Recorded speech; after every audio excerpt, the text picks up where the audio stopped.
You're listening to the Options Insider Radio Network, the home of the Options Podcast. For more quality options programs, visit theoptionsinsider.com or search for Options Insider Radio Network in your podcast provider of choice. Listeners can also access all of our programming through our mobile app available in the iTunes and Google Play stores. Select programs are also available via live stream at mixlr.com/options-insider. That's mixlr.com/options-insider. Don't forget to follow along with your favorite programs and submit your own questions for the hosts at twitter.com/options, stocktwits.com/options, facebook.com/theoptionsinsider, or via questions at theoptionsinsider.com.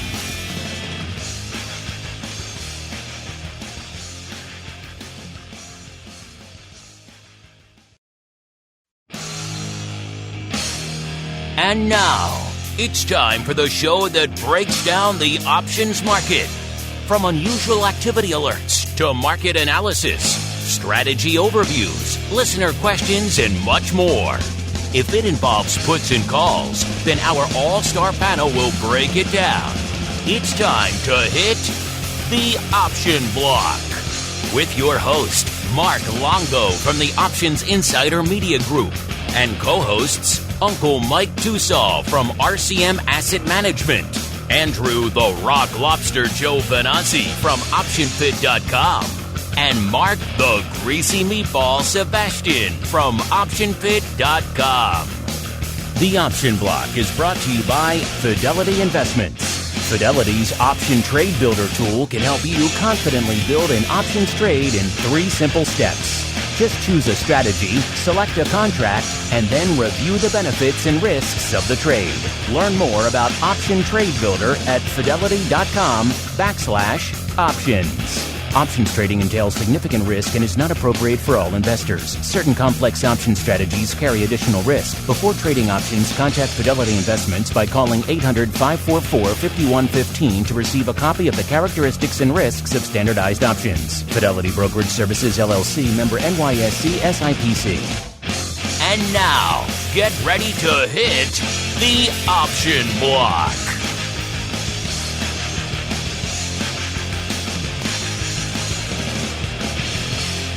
All right, everybody. That music can mean only one thing. It is time once again for the Option Block. My name is Mark Longo from the OptionsInsider.com, as well as, of course, on the ever-exciting Options Insider Radio Network. If I sound back to normal, it's because I'm back here in scenic and sunny Chicago, back from D.C., from the STA Market Structure Conference. A lot of great content about ready to unspool for you folks on the network. We already did TWIFO and Vol Views and OB from down there. Hopefully you enjoyed that. Got to actually cut in some guests onto TWIFO. That was kind of fun. So stay tuned for more content coming from that show as we speak. So it should be hitting the network any second now. So stay tuned for that. And of course, as always, you can join us Monday and Thursday, noon Central, 1 p.m. Eastern, via the old Mixlrs, MIXLR. Grab it, set it and forget it.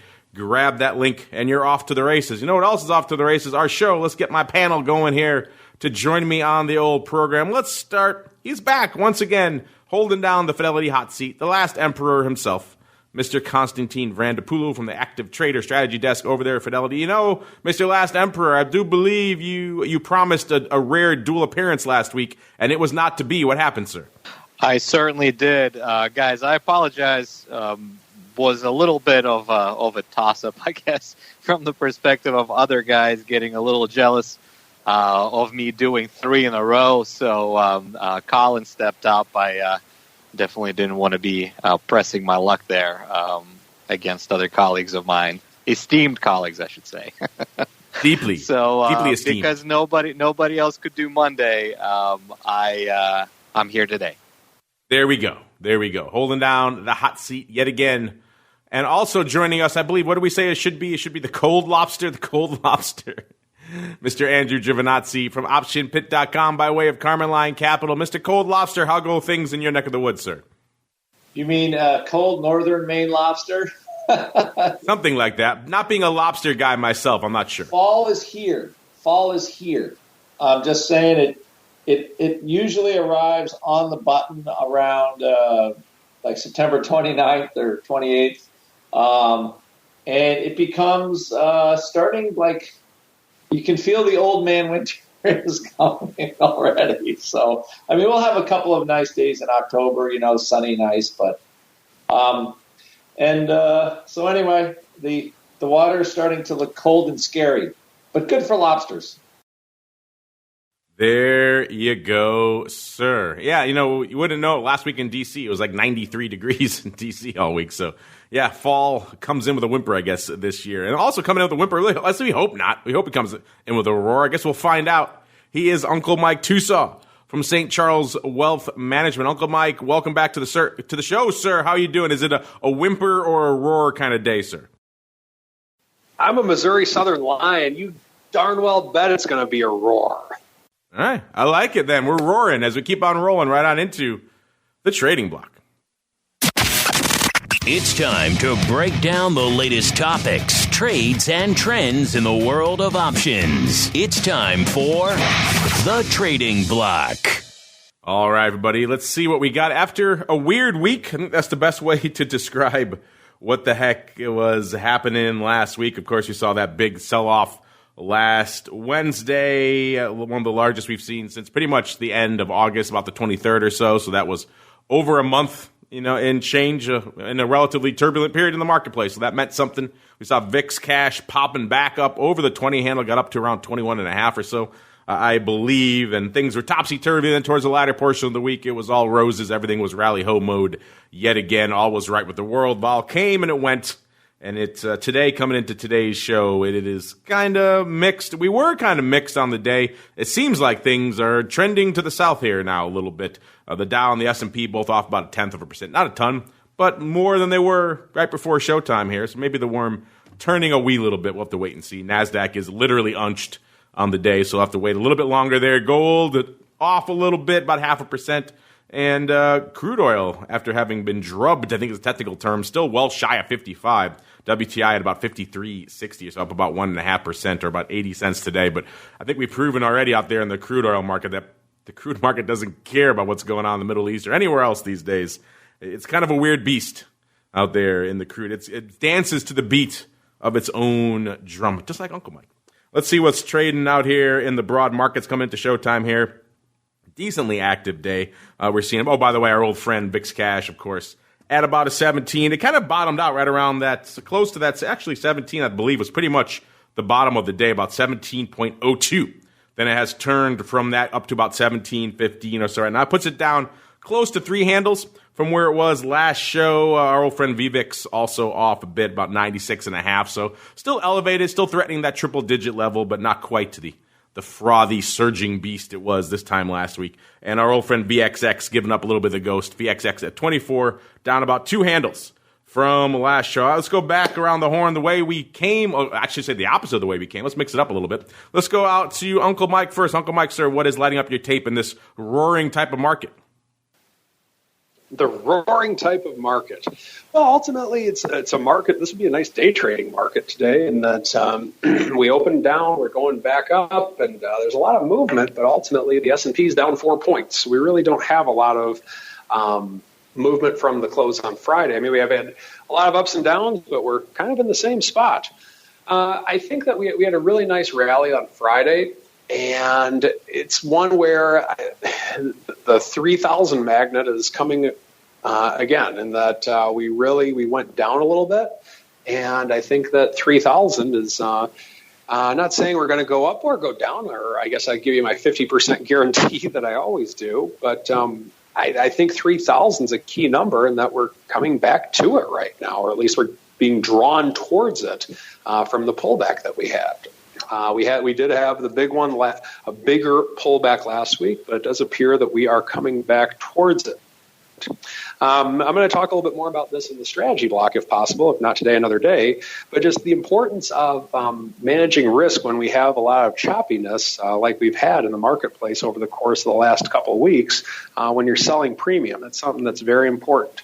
We are below the 20 VIX again, of course. That got taken out last week into the 17 level, but we're still at high enough levels from a standpoint of volatility to where there might be some attractive premium sales out there if you're bearish on volatility and you want to collect some time value. We'd have some gains today with Apple up $1.80. That's one thing with which I'm looking at. But other than that, for the most part, everything across what I typically look at, not a lot of movement from point to point, but definitely a lot of movement in the middle from last night's futures that opened down quite a bit right away, but then came back right away after the first print. And a lot happening, but not a lot of headway, if that makes any sense. It makes no sense, sir. I am muting you henceforth for the rest of the show. No, of course. I am joking. Let's see if we can get the Rock Lobster to make sense as well. Mr. Rock Lobster, a.k.a. I should say the cold water lobster, whatever the heck you guys call it up there in the far frozen north there. What is lighting up your tape today, sir?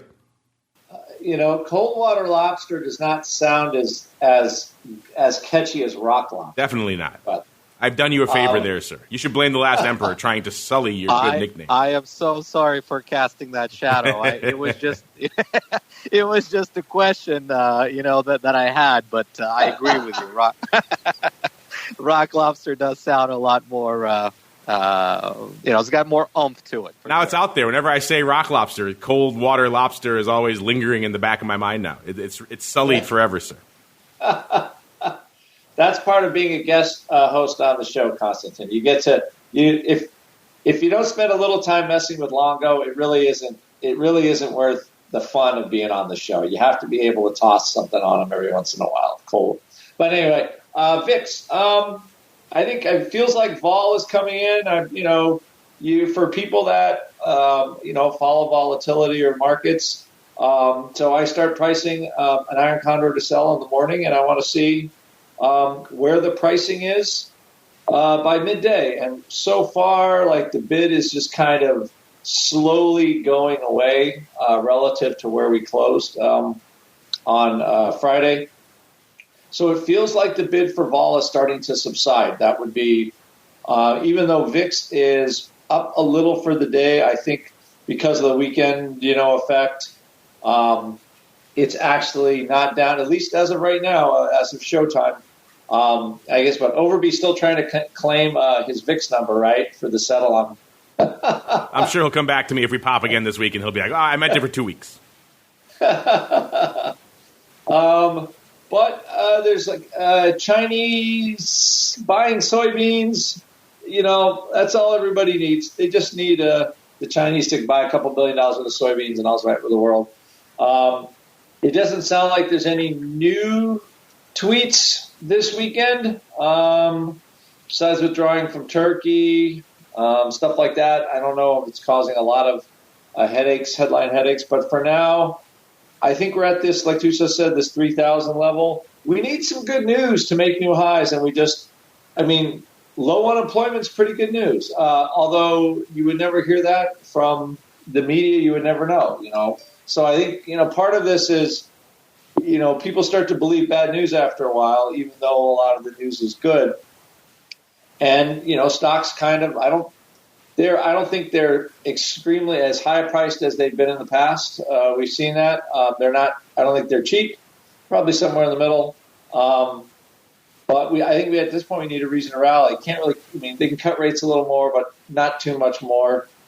And I think some of these block things, you've got this constant political thing, which is contributing to VIX somewhat. But overall, the reality is, like TOSAW said, we're down 5-6 handles today. And, in order for VIX to stay at a 17, we have to be moving a little bit. At least for right now, not much is happening. Not much is happening right now, indeed. We'll see what's happening over there on the Fidelity platform, Mr. Last Emperor, sir. What are your folks up to? What are they slinging on this relatively quiet day in the market, sir? Yeah, guys, I'll be honest with you. I woke up this morning. I didn't think that it was going to be a quiet day, just given kind of the headlines that were hitting the tape. late into Sunday night, maybe just a souring sentiment of a potential broad deal or whatever the case might be with the Chinese delegation coming later this week. I think the negotiation, or they come to the negotiation table on Thursday. Probably will be talking Thursday and Friday. So, the futures opened up down, and it's uncanny, right? How, the market is able to recover. I mean, pretty much in the earlier hours of the morning, we took back all of the losses that the futures market showed. Coming into the day, into the opening rotation, already halved those losses in the futures. What I found interesting is that the S&P did tag the lower boundary of where we were in the futures market. So the cash market did travel there, and from that point recovered all the way back. So, so far so good. What I can tell you is from Fidelity's client's perspective, there are a few names that are actually moving on a relatively benign tape. Number one stock, and it has been, in the top three for sure for probably about 2 weeks at this point, is Apple. Apple did hit a new 52-week high. I think that the all-time high in Apple was on October 3rd of 2018. That was 232.07.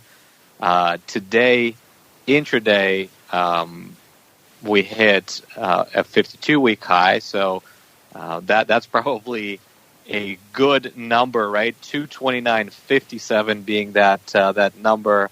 And I believe right around 229, Apple gets above its $1 trillion market cap mark. So, one of the stocks that I think that, has been showing relative strength here as of late. I will tell you, though, I continuously do mention the fact that Fidelity clients tend to be on the sell side of this name, and it has been the case for a while. Today, that trend continues, 62% sells to 38% buys, probably a little bit even heavier to the sell side.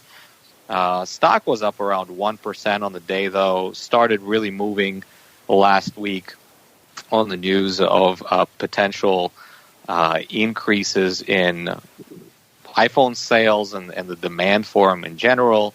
So some remnants of that out there. Stock is performing, like I mentioned, very well. What I also find interesting is that it continues to expand, right? Its implied volatility metrics. So the supply and demand equation out there in the open market is changing. There's some paper being traded in Apple, especially last week.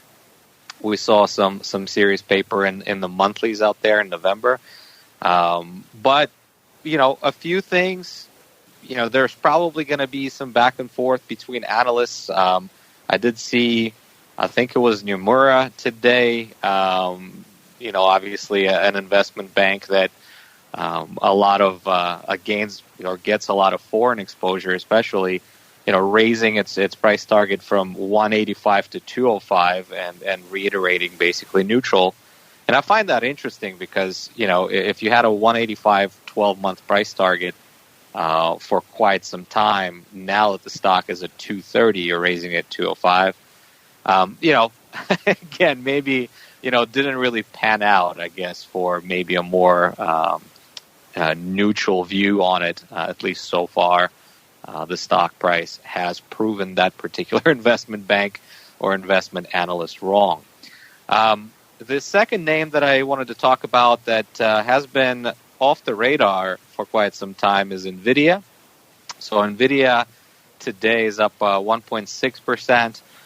This is the stock that had a tremendous drop in the fourth quarter of 2018. So it went from 290 to all the way to 130. So it just a huge decline in the fourth quarter. And ever since then, it's been having a tough time finding legs to the upside. So trading up against the 190 relative level of most recent resistance with slightly lower highs along the way. So it's kind of forming this bottoming wedge, what we would call as technicians. But of course, knocking on that door of resistance right around 185, 190, in order for something positive to occur, that resistance needs to break. So what I'm paying attention to, Fidelity clients are 50-50 buys and sells right now. Implied volatility in this stock, at least looking out 30 days, is at around 38. And, it has been very flat for the past 2 or 3 weeks. Now, I know that it's not trading much greater volume than average 90-day ADV today, but I find this particular name and its competitor, AMD, which is by orders and by Fidelity customers today, kind of these two chip names out there. I'm wondering if people are trying to position themselves for one way or the other on their beliefs of what might potentially come of these Chinese trade talks. Towards the end of the week, I saw implied volatility in the Philly Semiconductor ETF starting to creep up a little bit.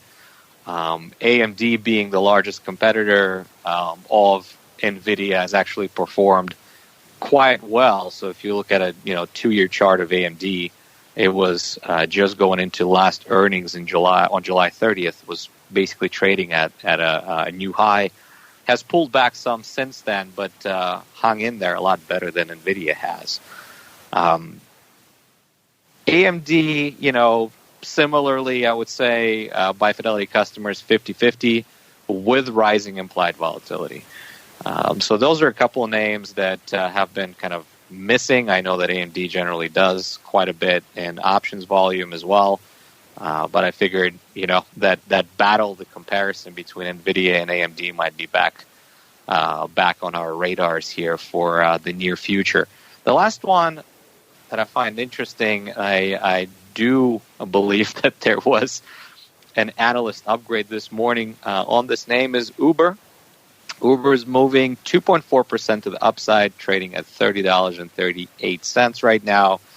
I believe it was Citibank who upgraded them to a buy from a neutral with a price target of $45. Now, $45, as everyone remembers, was the IPO price in Uber. For a couple of months, once it's gone IPO, it couldn't quite get above there.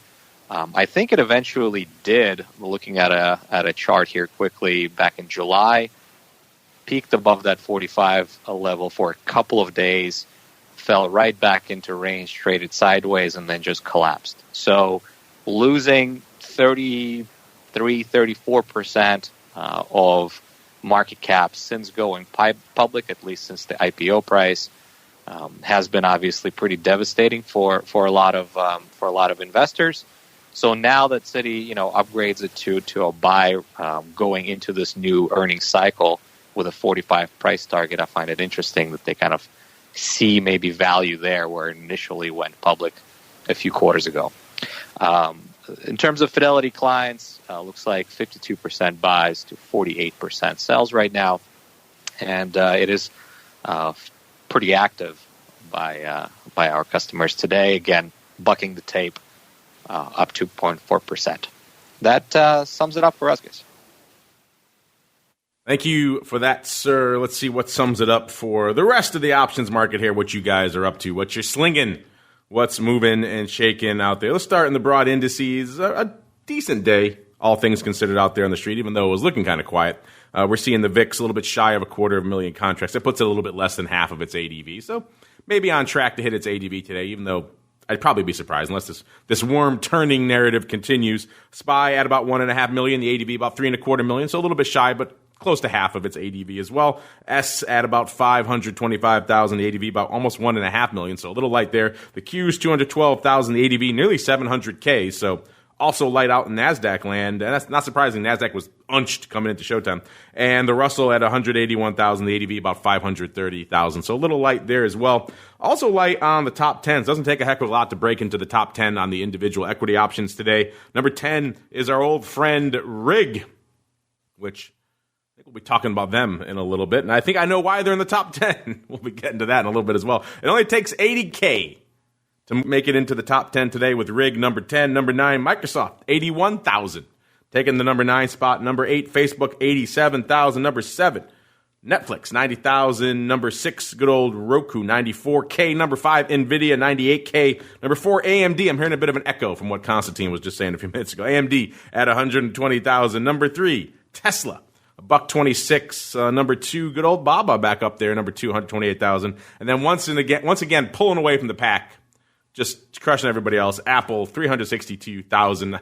It is an interesting question to wonder what would have been like in the brokerage space over the last 5, and the options market in general, if Apple hadn't been just the volume beast that it has become. Everyone talks about its impact on technology, everything else, but certainly it's had a huge impact in the financial realm as well. Speaking of impact, we're seeing other weird things going on today. Our buddies over there at ORATS are cranking out some interesting new things, including they're doing some unusual activity analysis and high volume analysis. One of the names they actually flagged today, which was kind of interesting, didn't come across our radar, but it came across theirs from a net overall volume perspective. It's WWE, our old friend WWE, aka World Wrestling Entertainment. Right now, let's see, where are they? Well, they've turned quite a bit. When this alert came out this morning, they were trading 71.25, up 1.5%. Now they've turned quite a bit. They're down 75 cents to about 69.5. So wow, they've sold off quite a bit, off $2 from their high earlier today, which is I was kind of surprised to see them rallying because they've had most of the news in their neck of the woods has been bad of late. My little guy's a bit of a WWE fan, so yes, we have the network, and we did watch the pay-per-view last night, and I think is going to go down in infamy as one of their least popular, certainly most controversial pay-per-views of all time. Crowd chanting refund at the end of the event and everything, and hashtag canceled WWE Network trending globally on Twitter today.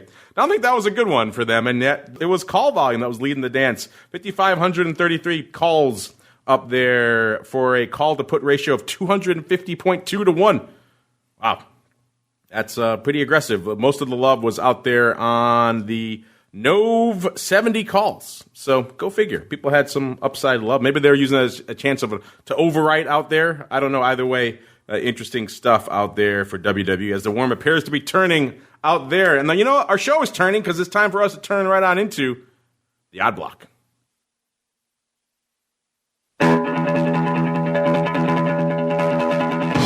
It's time to break down the most interesting, unusual, and downright questionable options activity that's been identified by theoptionsinsider.com. It's time for the Odd Block.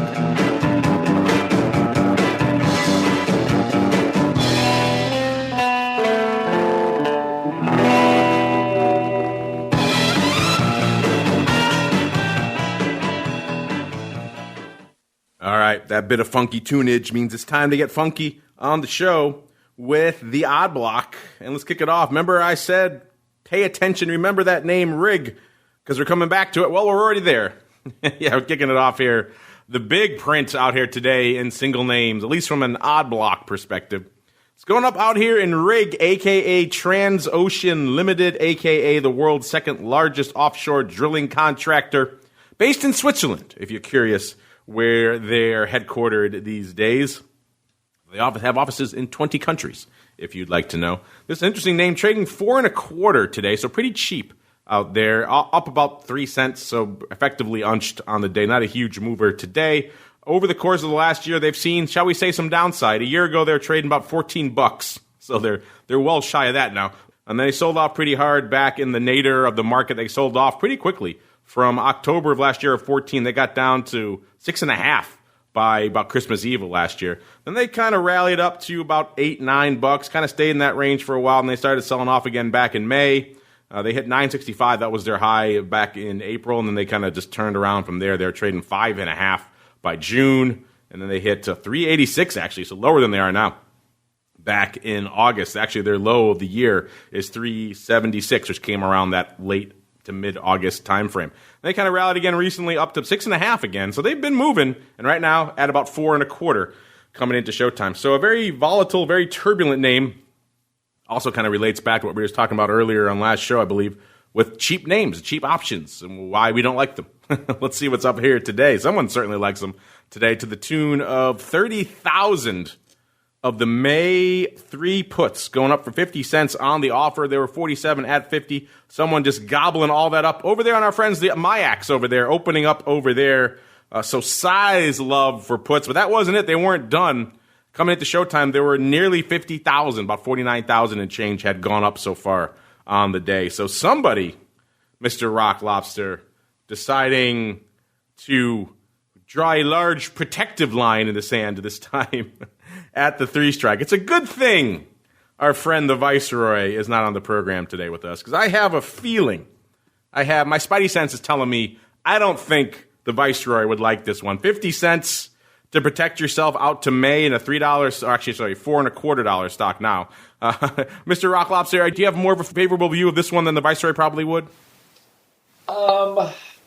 Another weird one, like, the stock's $3, $4, and you're buying the May 3 put.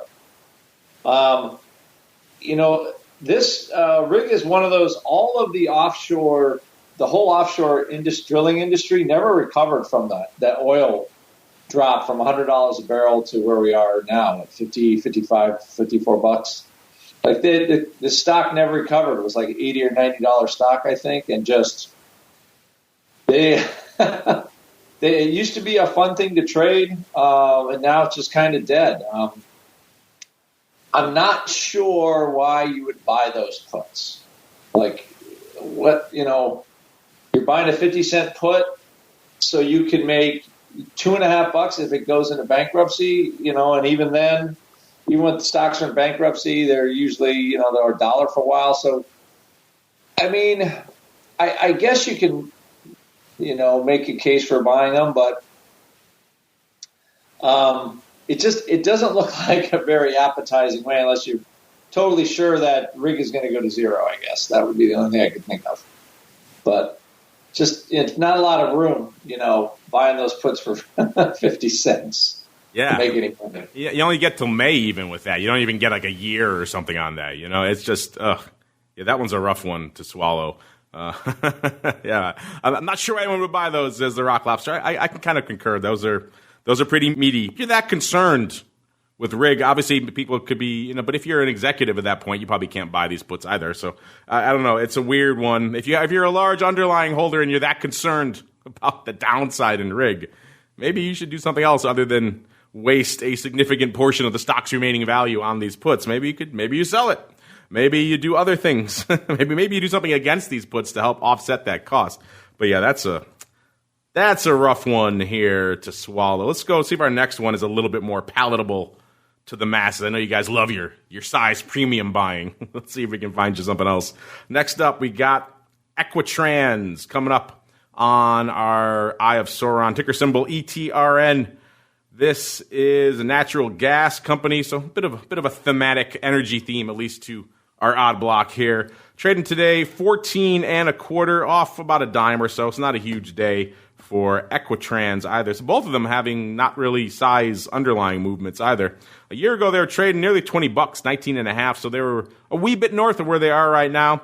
Looks like they peaked out around 23 and change. That was back right before December, so we all know what happened in December. They hit that high, then they kind of sold off, and they kind of bounced around for a bit, got back up to about, they hit their low then of about 18.5, rallied back up to 21, then sold off again in March back to 18, and then back up to 21 1/4 back in April, hung out there for a while, and then in June the worm started turning. They got down to 19, 18, all the way down to 13 and change, so lower than where they are right now. Their 52-week low, actually 12.31, which has come sometime, looks like maybe late August, early September. And then they kind of have rallied from there. So in the last month and change, it's been a bit of a bullish story here for Equitrans, but net on the year, it is decidedly bearish. Let's see what we've got going on here, what lit up our tape. Longer term, looks like longer term call love, in particular the Jan 17 halves. Not that long term, out to Jan. Jan seems so far away, but it isn't that far away any longer. 2019 just flying by. 4,917 of these bad boys going up for 65 cents. These things were no bid pretty much at 85. So nice tight market on these ones. I think we can safely assume he bought these. This was opening over there on the box, actually. Box getting some love there. Don't see that one coming up there too often. Obviously, there are earnings between now and then, earnings on the 24th. By the way, our last name has earnings on the 28th of October, this one on the 24th of October, even though by the May, you're going to have a couple of cycles between now and then. These are Jan, though. Jan 65s opening to the upside. So Mr. Rock Lobster got some aggressive premium buys going on both of these names. It's a bit of a Sophie's choice here as to which one you like of these better, because I don't think either of these are particularly good. I guess if you had to go one route, which of these do you prefer? Far out of the money puts on a cheapy, crappy name, or a little bit closer out of the money calls on a not quite cheapy, crappy, but close name? We've got a lot of cheapy, crappy. I think the Viceroy, his hat is blowing off his head right now. Maybe just in small dollar stocks. I don't know. Unless we can export about 1 jillion BTUs of natural gas next year, I don't see what the upside is unless the majors start acquiring properties or pipelines or whatever. But oh my gosh, no bid, a nickel bid at 85, you fill 5,000 at 65.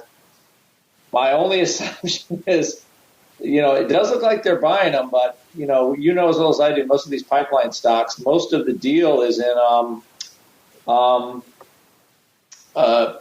people riding them, taking the, kind of foregoing the upside and just using them as kind of an income strategy. And when was the last time we saw somebody buy calls in a natural gas stock? Right before that big explosion to the upside, right? Other than that, not too many, no. Yeah, it's a weird one. We got some weird ones today. I guess that's one of these kind of quiet days. This is what comes up on our Eye of Sauron. Our last one, I don't think our last one's gonna cleanse the palate at all, Mr. Rock Lobster. I think it's more of the same. It's a good thing. Good thing the Viceroy is no longer on the program. He would have had many issues with the entirety, I believe, of this odd block, including our last one. If those other two were too rich for your blood, don't worry. We got you covered here with our final name, OPKO Health, everyone's favorite, ticker symbol OPK. This is a medical test and medication company focused on diagnostics and pharmaceuticals. So there you go. And this is the name trading a whopping $2.12 today, off 3 cents, which for this name is a 1.5%.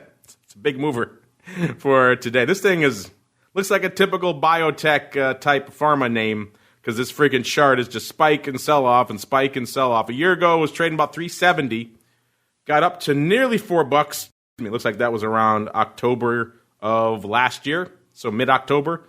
And then it kind of sold off again almost immediately to $3, and then back up to $4. And it did that dance quite a bit. Then it got down to $2.50 on Christmas Eve, and right back up again to about $4 again in January. So this thing's been all over the map. And then it turned back around aggressively again in January, back down to $2.75 in February. Then it kind of started this long, slow drift down to its recent nadir back in May of about $1.73.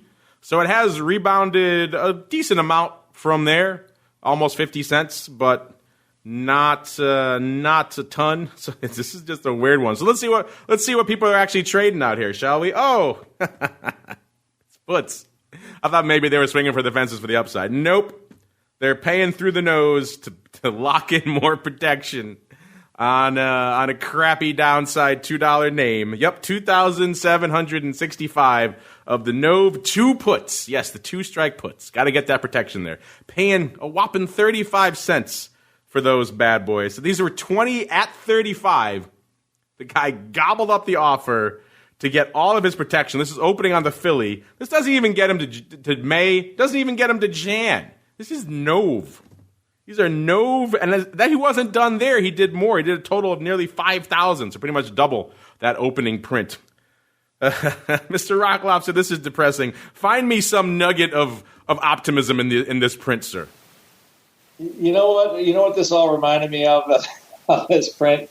In The Princess Bride, when the guy is like, inconceivable, and Diego Montoya says, I do not think you know the meaning of that word. It's like, you don't, you're buying the puts on the stocks at $2.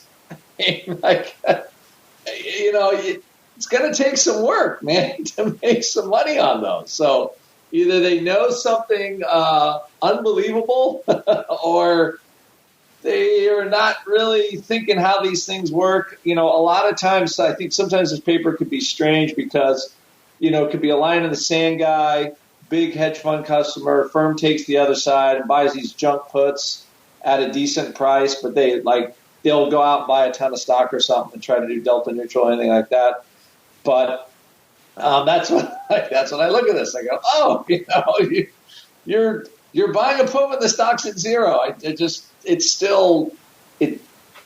It gets stuck in my mind somehow. Yeah. I don't think they went to the TOSAW school of put buying either. You're buying horse insurance after the horse is gone and the barn has burned down. Oh, I need to insure that animal. It's almost too late. Let's just be silly and let's just say he did this with stock 10-1. Yeah. I like that better. He did 10x stock for every one of these puts. He's just swinging for the fences. The puts are just a little vestigial part of the whole thing, just in case. Yes, just in case. Oh, you know what? Just in case, let's just keep on. Let's wipe the sour taste of this odd block from our mouths, listeners. I think the only way to do that is with a little bit of the old strategy block. It's time to dispense options, wit, wisdom, and education. It's time for the Strategy Block. All right, it's Monday, listeners. It's Strategy Block time. Mr. Last Emperor, sir, I got a bit of a bad taste in my mouth after that odd block. It wasn't at all what I was hoping for. There's a lot of degenerate, silly premium buying in extremely cheap names. Maybe that guy who wrote that email last week about why do you hate options on cheap names? Maybe he's the one trading all that. Either way, if you guys like options on cheaper names, there you go. You got your fill today. So Mr. Last Emperor, wash that taste from my mouth, sir. What do you got for us today? Yeah, guys, the only thing that I was thinking about is I pay pretty close attention to UNG in general as an ETF that tracks the nat gas future there, the front month nat gas future. And I remember last October was the time when it kind of exploded to the upside. So maybe it's some sort of a play on nat gas price because maybe, they're predicting a certain movement in one direction or another. I have no idea, but definitely interesting. This was probably by far the most entertaining from I have no idea why this happened piece. What's going on with the strategy kind of views here at Fidelity, what we've been hearing from clients? I've been thinking a little bit about this actually starting last week, and I think this is going to correlate pretty well to what Uncle Mike wanted to talk about as well in terms of risk management and kind of making sure that you are paying attention when markets get topsy-turvy, when we get a little back and forth action in decent ranges. As we're speaking, by the way, the S&P is now positive. We're up 6 handles. We're just down 6 handles. So, just a matter of moments just like that. Looks like the markets are moving higher on some commentary from Chinese trade representatives on national television here. But you never know, right? They heard all of our talking about options on cheap garbage in the stocks, and it just turned the whole market around, Konstantin. Right there. There we go. That's probably it. I was going to talk about, the upcoming earnings season, and Uncle Mike mentioned, and Mr. Rock Lobster mentioned the fact that we need something very positive to get us above new highs. And kind of in my view, if you go back, to fundamental investing, company earnings do matter, and I guess eventually they do matter, and we are entering into the earnings season right now. So I just wanted to talk about trades from the maybe risk first, profit second perspective, some of the things that you could do, some of the ways that you could look at things, and specifically we're going to talk about 4 strategies today, but they're very intertwined with each other. So we're going to differentiate between, our general views of what markets are pricing into an expected move. So we're going to talk about straddles and strangles. And then if you are a little bit more risk averse, how you could turn those into iron flies and iron condors, and benefit risks of doing so. So first and foremost, of course, if you're trading these strategies, you need to be aware of what type of an account you have, who your broker is, and what that broker's rule is for trading specific strategies. Generally speaking, if you are a Fidelity client and you have a regular brokerage account with a margin agreement on file, you are going to be able to do naked options if you're approved for level 4 and 5. In an IRA, however, whether it's a Roth IRA or a traditional IRA, you are not going to be able to do naked options. It either has to be cash covered on the put side, or you're going to have to do, a covered strategy like a spread. So net, if you're in a retirement account here at Fidelity, the general concept of a short straddle or a short strangle doesn't apply, because you just won't be able to do it. If you are, however, looking at trading those in a regular brokerage account with a margin agreement on file, and you have a high option level approval, you're going to be thinking about a few things, right? So if we're looking at a straddle, and let's say that we're focusing on same expiration and same strike prices for the sake of the conversation of strategy here today, if we're looking to sell the same exact strikes for the same expiration, and let's say that we are being pretty aggressive and we're going front month at the money, or as close to at the money as we possibly could get to, what are we basically saying with our outlook? What is our outlook in terms of our Greeks exposure with that particular trade? Remember that for any trade, right, you could be flipping it upside down, and obviously if you are long, you would have the exact opposite exposure. So for a short straddle, we always tend to quote it of what a straddle is pricing in into an expected move post earnings. What are we really saying? Well, the market's expectation for a move up or down, right, relatively speaking, post the earnings event. So if you are a seller of that straddle, what you're essentially saying is the market is currently overpricing options, and you're betting that the move is actually going to be inside that expected move. If that's the case, right, you stand to benefit. So with a short straddle, you have almost direction neutral exposure. And direction neutral, by direction neutral, I mean delta. If you can get it absolutely spot on right at the money, if you can find the strike, of course, that trades right at the money, and you're doing both puts and calls, you're essentially getting short delta from the short calls and long delta from short puts, right? So your direction exposure is neutral. You don't care which way it's going to go, so long as it stays within, right, the range of our expectations, and that premium is going to be kept in our pocket. What you do get, however, is short gamma exposure, right, and a whole lot of it, because our gamma values are the highest at the money. And remember, what does gamma really measure? It's measuring our exposure in delta terms to the movement, to the velocity of movement of the underlying. So being short a lot of gamma, you can think of it this way. Listen, you don't want that underlying to move if you're shorting a straddle, right?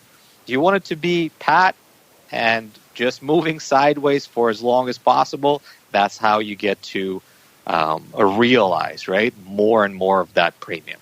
So that relates directly to your positive theta exposure. So, time passing by, nothing happening is actually beneficial for you, because you get to keep more of that time decay of premium in your pocket. And of course, you are short volatility, or you're short Vega.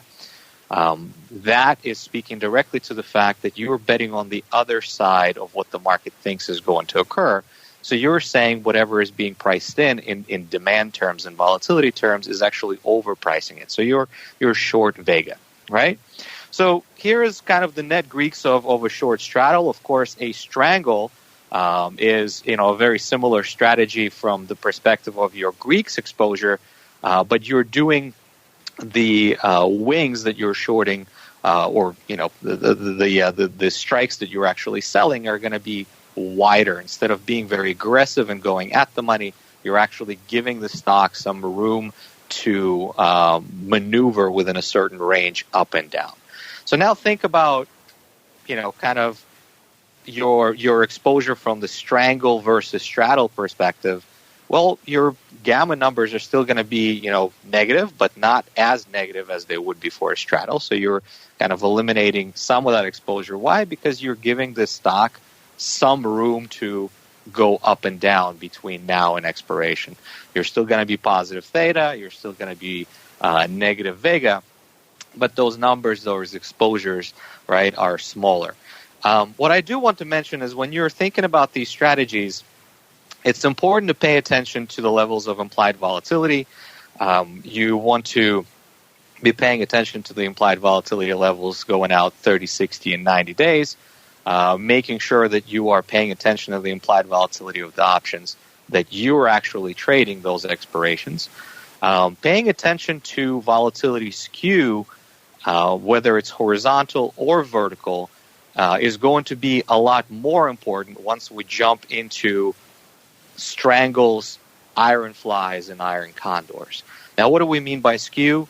We're talking about different prices for out-of-the-money options, right? Whether they're put skew, so the puts are more expensive than calls, or call skew. Calls are more expensive than puts for equidistant ranges away from where the stock is currently trading. Why is vertical skew so important when you're starting to actually add legs onto your strategy? Well, think about it, right? If you are doing a straddle at the money, there's no skew, right? Implied volatility of one is pretty much equal to the implied volatility of the other, because you need to get, that 50-50 flip of a coin, right? Up or down at any given moment in time. As you start moving away, however, from the at the money options, you're starting to get some discrepancy. And so it's important to pay attention to it, because you are then either selling the strangle and buying the outer wings, which are going to be creating an iron condor, right? So you're creating a bear call spread and a bull put spread below it, or you're turning a straddle into a butterfly, where yes, at the money shorts are not going to be affected by implied volatility skew, but the wings that you're actually buying are going to be affected. So these things are important. I would say that, if you're trying to reduce risk and not take, big swings and shots, probably spreading it out, reducing the risk is going to be more, it's going to be maybe a less risky way to go. You also have to understand, of course, that those spreads, whether they're iron flies or iron condors, they're going to move slower. So realizing profits in those, either on the long side or the short side, are going to be, kind of slowed down in general, and you're probably going to have to apply slightly different rules for target management of those versus just the net shorts or the net longs. But I wanted to turn to Uncle Mike to see, what his thoughts are, given the fact that the S&P has seen, close to 100-point range in the past week here. Any thoughts from you, Uncle Mike, on what we mentioned on how to maybe spread off some of this risk? Well, I think it's important. You covered it very well with everything. But I think one of the main points that I would like to add to that would be that no matter what you do, there's always some type of risk somewhere. I'm always a proponent of there's no such thing as getting rid of risk. The only thing that you can possibly do is shift risk. So the oversimplified example that you can use is that if you own a stock, of course, you have the risk of the stock going down to zero. But if you buy a married put, then you don't have that risk anymore. Now, by doing that, you've gotten rid of the stock price risk, but you've taken on the implied volatility or the time decay or the premium risk of paying for that put option. So I think that with what you're saying, I think it's very important and very well said, quite frankly. But just as you're going through this, or as you're making your decisions on what trades you want to make, especially with the markets doing what they've done this last couple of weeks, make sure that you understand there's no way you're ever going to get rid of risk. You're only going to simply shift it. Well said, sir. And we're going to have to shift our focus as well. We're kind of running up against this. We're going to do a bit of a combo of Around the Block and what they can get on our various platforms. There it is. There's that music. All right, let's kick it off. Let's go back around the horn. Let's start in the land of the lobster, Cold Rock. Pick your poison, whatever floats your boat. Mr. Rock Lobster, first off, what are you watching for the rest of the week? And then if folks want to learn more, I hear you got all sorts of new cool things going on, including like texting things over there at Option Pit. If they want to learn more, where should they go? What should they do? Yeah, we got all kinds of stuff. We're upgrading our service, more interactive texting and live chat when we have trade ideas, stuff like that. That's one thing. Oh, what am I watching though? Take a look at VXX, because if this trade deal, anything happens, you can see a lot of vol in that, because there's a lot in that no future right now, some in the OC, but it could be a swingy little product. That's a third time, but check out optionpit.live.com. There you go. Optionpit.com is the place to go. And Mr. Last Emperor, sir, what are you watching first off the rest of this week? And then if folks want to kick the tires over there in Fidelity Land, where should they go? What should they do?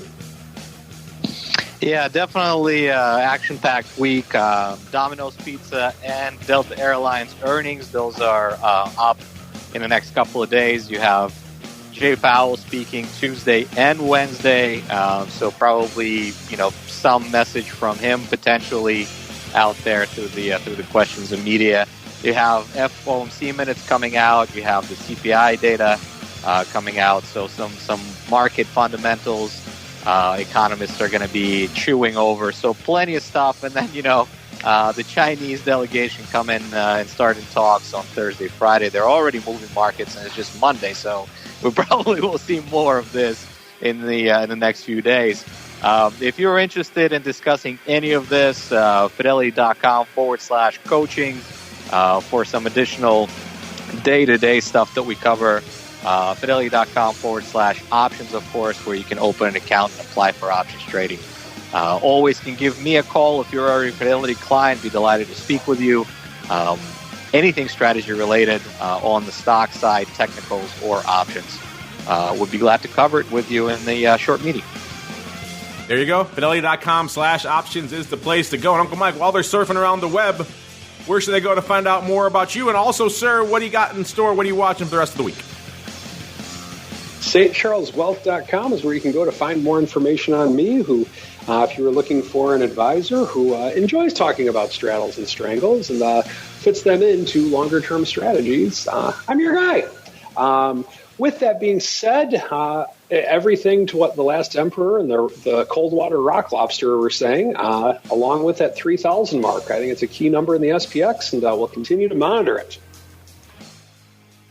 There you go. And we're going to keep monitoring these markets as well as the forthcoming crypto market's going to be getting into those in about exactly an hour. I got another fun guest lined up to join me on that program, so we'll be back at 2 p.m. Central for that. So in the interim, get a break, grab a beverage, grab a lunch.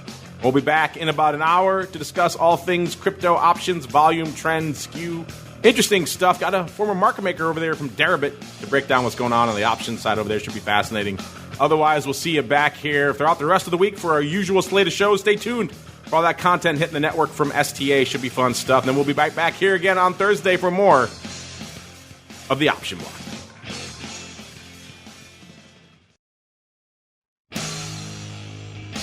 The Option Block is brought to you by Fidelity Investments. Fidelity's Option Trade Builder tool can help you confidently build an options trade in 3 simple steps. Just choose a strategy, select a contract, and then review the benefits and risks of the trade. Learn more about Option Trade Builder at fidelity.com/options. Options trading entails significant risk and is not appropriate for all investors. Certain complex option strategies carry additional risk. Before trading options, contact Fidelity Investments by calling 800-544-5115 to receive a copy of the characteristics and risks of standardized options. Fidelity Brokerage Services, LLC, member NYSE SIPC.